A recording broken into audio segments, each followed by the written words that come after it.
just respect mightily what you guys are doing, the servant heart that you all have. I think there's something extremely powerful when you get leaders together in a concentrated space and you do some really, really good things. So again, thank you for the opportunity for us to share this morning. Let me introduce my wife, Susan. I think a lot of you have already met her, but she has been a huge part of everything that we've done, and what we're doing with Young Life, what we're doing with Legacy. She's certainly been involved in all of that. She's given us 3 great kids, and out of that we got a couple of grandkids. One's just 2 weeks old, so we're really thrilled about that, and we actually have another one on the way in November, so I wasn't going to get 50, 60 people together and not talk about my grandkids a little bit, so I digress. But as Steve said, I'm here really representing a couple of different things. One common link, I think, that seems to link a lot of us here in this room, and that is just a passion for the youth, passion for kids. We are absolutely crazy about kids and have done a lot of our life's work has been around that concept. Pretty much has weaved its way through just about everything that we've done. My background, in addition to what we're going to talk about in terms of Young Life, but going back from a professional sense, I'm a physical therapist. I've been a physical therapist for over 30 years. Our initial practice here in Michigan, we just sold about 6 years ago to a company called ATI. So if you see ATI signs, those were our clinics prior to us selling about 6 years ago. And so we were involved in that business for a long, long time, and actually just recently started a clinic in the Legacy Center. In fact, Rachel Selena was at your duck run representing us and treating some of you guys and your runners and taking care of folks at that point. So we are back in that business to a limited degree. But when we sold our company back 6 years ago, my brother Rodney and I, Rodney is a Hamburg resident, and he had MRS physical therapy for a number of years, if you remember that, clinics around the Livingston County area. But he and I went and bought 300 acres down south of Brighton, and we started the sports complex called Legacy Center, which we still own and operate today, along with a great team of people and volunteers. And I guess initially when we started that, we felt like we were going to have an influence on youth sports and that culture. And what we didn't realize was that not only did we feel like we had an influence in sports culture, but we had an amazing opportunity and an unbelievable opportunity and responsibility to have an impact on kids. And so literally, if you looked at our business plan before we started and our business plan today, it is totally flip-flopped for that one very reason, is that we wanted to have a greater impact on kids. So we went from a rental facility type concept to a total in-house. We support all of our sports in-house. We have our own clubs, we have our own kids. They all participate because we know we can impact them whenever we have that kind of control. So it's been a great journey so far, and stay tuned. There's a lot of things happening on the horizon. Basketball, volleyball is coming online here shortly, and we have dreams of building a huge medical wellness complex with all kinds of great stuff that we can do for the community in that. But we really, when we think about kids, and again, what has weaved its way through everything that we've done is we really look at what's going on with kids today. And it's tough to be a kid today, it really is. And I know that there are people in this room that are greater experts than I am on the dynamics and what's really happening with the youth today. But I think that even though we may have a tendency to say, yeah, every generation seems to think that the previous generation has it harder, or that it's tougher to be a kid than it was when we were kids. But I think we'd all agree that when we were kids, we didn't face the barrage of information, the intensity that it comes at kids today, the fact that at a younger age they are dealing with stuff that we didn't have to deal with until later in life. And so we recognize that there is a crisis of sorts that's taking place in our youth culture today. And regardless of what sector we find ourselves in professionally, I think that we all have a responsibility to figure out how do we begin to intersect that and to make a difference with that. And so we find that these kids are under greater risk of influence, they're greater risk of just simply making bad decisions. And one of the things that we're seeing is that the consequences of bad decisions on kids' part just seems to be overwhelming today.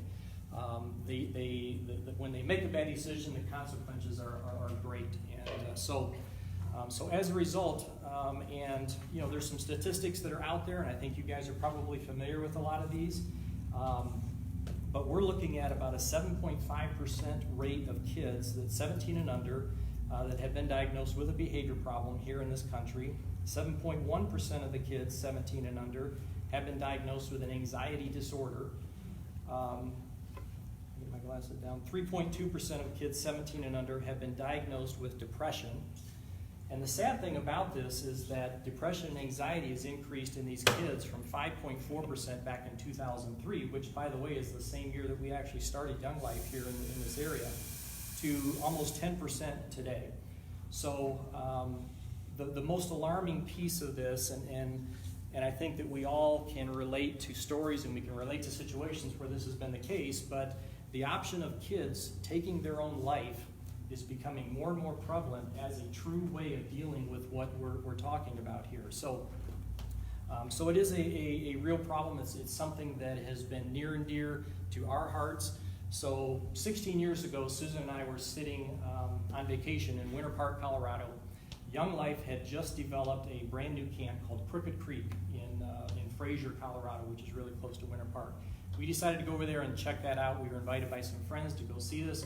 We knew about the ministry, we knew about Young Life, but we really didn't have any real connection to Young Life. I was exposed to it when I was in high school, but we decided to go check it out. So we went over to this camp in Winter Park, Colorado, and to say the least, our minds were blown and our worlds were rocked. And we immediately came back to this area and said, we've got to provide an opportunity for kids in Livingston County to experience this. And so at that point, we gathered some adults that were like-minded, were passionate in the same way that we were, and we started Young Life, and we started in Brighton High School back in 2003. As a organization founded in 1941, Young Life is a national, well-recognized organization for adolescents, nonprofit, non-denominational. It is a faith-based organization, but it is non-denominational. 50 states, 90 countries. Today here we have a full-time staff leader in this area, and we have a teacher staff position out of Brighton High School. And we are in Brighton High School. We are just entering Heartland High School and Howell High School this year. So we're excited about the expansion that's taking place here in Livingston County with Young Life. People say, well, kind of what is Young Life? What is it? What do you guys do? I hear about it, I maybe see some signs, I see some things that you guys are doing, but what does it really look like? What is the process of Young Life? And really, it's a simple approach. If you talk to kids, they're going to say Young Life is a person. Because really what we have is young adults, some staff, some volunteer, that literally enter into a community and just simply invade the life of kids. We just go where kids are. It may be a band concert, it may be a ball game, it may be a drama performance, debate club, whatever it is, wherever kids are at, that's where you're going to find Young Life leaders entering their world and just simply relating to them in their terms. In essence, our Young Life volunteers are basically doing life with kids on their terms in a way that they can understand. In an adolescent, it's just, again, and I know that there are people here that could probably speak to this so much better than I can, but what we have found, and we see this at Legacy, we see this with Division I athletes that are literally being recruited by colleges all over the country, but they face the same basic issue, and that is this, that at that age, adolescents are at a time in their life where they are at one of the most insecure states that they'll ever be in.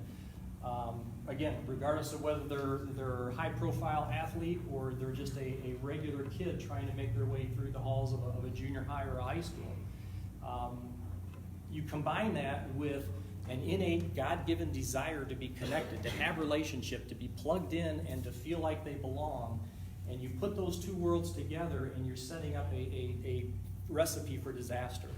And so what we try to do with Young Life is we try to enter into that and to say, here's a way for you to have meaningful relationships. Here's a way for you to have authentic connecting points. Here's a way for you to plug in and belong in a healthy, formative fashion. And so we really and truly believe that the most meaningful life change is going to occur in the context of a relationship that kids can have, not only with each other, but with someone who they trust, someone who they look up to, someone who is connecting with them and investing in them at a high level. So again, I think that there's three basic questions that kids are asking today, and whether, again, it's an athletic kid out of Legacy at a high-profile position, or it's a kid walking the halls of a junior high school, I think they're asking the same three questions, and it's this.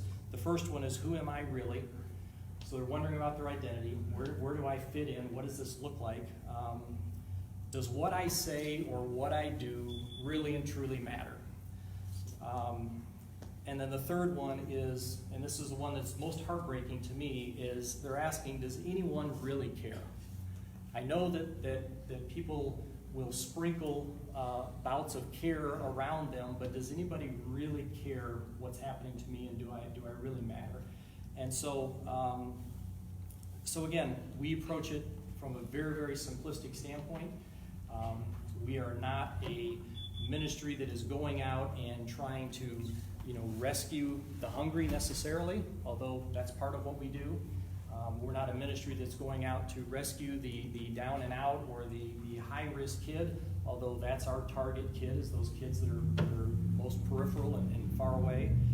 But we really just want to introduce them to what matters most to them, which is fun and adventure and life of just unique experiences and authentic relationship. And we do that in a way that we can ultimately get to the point where we can give them a message and give them an understanding that, number one, they are important. They do matter. They matter not only to us, but they matter to the God that created them, and He absolutely loves them like crazy and is crazy about them. And no matter what their response, no matter whether or not they respond favorably to what we're doing or not, we're going to continue to come back. We're going to continue to show up, because that's the mission of Young Life. There is a rhythm to what we do. There is a process. There is a system to this. Basically, that entering into their world, that interacting with those kids, we call that contact work. That happens on an ongoing basis. It's something that we just do organically. Again, we just try to find out where the kids are, what they're doing, and then we plug into that. So we call that contact work. There is a weekly club where kids get together on a Monday night, at least here in this area. They get together on Monday night and they just have what we call controlled chaos. It's a party with a purpose. It's just an absolute blast. Kids say it's the best night of their week. And they do crazy games. They have music and all kinds of crazy stuff. And then there's an inspirational message that follows at the end of that kids can relate to. It's a message that is relevant to them and in a way that they can understand. We also have, for kids that want to go deeper, again, we're a faith-based organization, so kids that want to take that next step and want to go deeper in their faith, we have what we call Campaigners, which is a Bible study that meets usually every other week. And we coordinate that with the local schools. Sometimes there's things going on in Heartland High School already, for example, that we will plug that into and combine Campaigners with that. Sometimes it happens more organically and independently. And then we really kind of crescendo our ministry around our camping ministry. And so there are 32 camps across the country. We actually have one here in Michigan. We are blessed to have Timberwolf Lake. Has anybody been to Timberwolf Lake in Lake City, Michigan? Because it's used for a lot of different things beyond just Young Life Camp. But it is a Young Life Camp. They're amazing facilities. We literally bring the kids in and we treat them like they are the greatest thing on the face of the earth. We give them an amazing week, and a lot of them will leave saying that this was literally the best week of their life. So it is a ministry. It is something that, again, we've been going for about 16 years here in Livingston County, branching out into new high schools this year. There's about 13 to 14,000 kids, roughly, that are walking the halls of the junior high and high schools in this county. And if you look at what's happening on a weekly basis right now, and you take all of the churches and the youth groups that are formed in these churches, you take organizations that are part of campuses, whether it be FCA, Fellowship of Christian Athletes, Campus Crusade, put all of those things together, put Young Life in there, we're really hitting on a weekly basis, out of those 14,000 kids, we're hitting about 2,500 of them on a weekly basis.